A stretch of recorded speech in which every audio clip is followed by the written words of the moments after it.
আসন্ন টি-টোয়েন্টি বিশ্বকাপে আয়ারল্যান্ডের গ্রুপ পর্ব পরিবর্তন করা হবে না বলে আশ্বাস দিয়েছে আন্তর্জাতিক ক্রিকেট কাউন্সিল আইসিসি।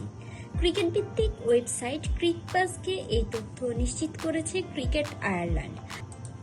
আগামী 7 ফেব্রুয়ারি ভারত ও শ্রীলঙ্কার যৌথ আয়োজনে শুরু হবে টি-টোয়েন্টি বিশ্বকাপ। এই টুর্নামেন্টে আয়ারল্যান্ড তাদের গ্রুপ পর্বের সব ম্যাচ খেলবে শ্রীলঙ্কায়।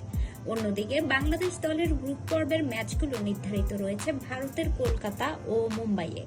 তবে নিরাপত্তার শঙ্কার কথা জানিয়েছে ভারতে গিয়ে ম্যাচ খেলতে অনিচ্ছা প্রকাশ করেছে বাংলাদেশ ক্রিকেট বোর্ড বিসিবি।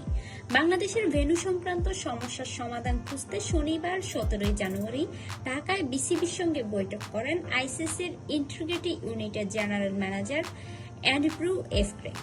বৈঠকে অনলাইনে যুক্ত ছিলেন আইসিসির ইভেন্টস অ্যান্ড কর্পোরেট কমিউনিকেশন বিভাগের জেনারেল ম্যানেজার গৌরব সাক্সেনা। বৈঠকে বাংলাদেশ ও আয়ারল্যান্ডের গ্রুপ পরিবর্তনের বিষয়টি আলোচনায় আসে। বৈঠক শেষে বিসিবি এক সংবাদ বিজ্ঞপ্তিতে জানায়, ন্যূনতম লজিস্টিক পরিবর্তনের মাধ্যমে বিষয়টি সহজ করার উপায় হিসেবে বাংলাদেশকে অন্য গ্রুপে নেওয়ার সম্ভাবনা নিয়ে আলোচনা হয়েছে। তবে এ বিষয়ে কোনো চূড়ান্ত সিদ্ধান্ত হয়নি।